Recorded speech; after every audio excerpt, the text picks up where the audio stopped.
శీర్షిక నేను లేనితనం. అది ఒక అర్ధరాత్రి, కష్టమెరగని వాళ్లకు సుఖనిద్రల రాత్రి, కల్లోలపు బతుకులకు కలత నిద్రల రాత్రి.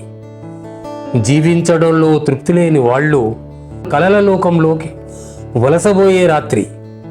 ఆ రాత్రి నేనొక కర్మాగారంలో విధులు ముగించుకొని బయటకొచ్చాను. నన్ను ఇంట దింపే వాహనం కోసం రోడ్డు పక్కన నిరీక్షిస్తున్నాను.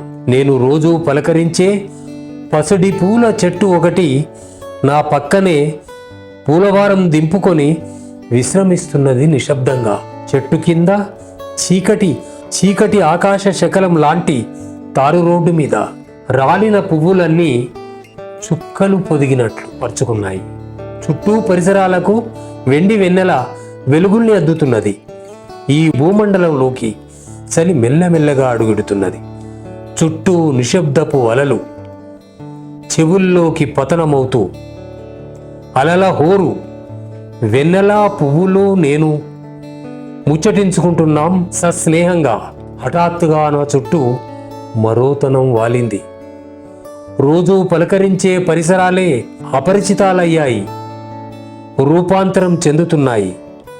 క్రమంగా దృశ్య పరిసరాలు, పువ్వుల్ని మోస్తున్న రోడ్డు, ముచ్చటిస్తున్న నేను చెమరిపోయాము.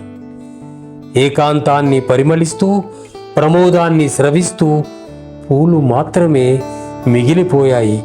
నిజంగా నేను లేనితనం ఎంత గొప్పది!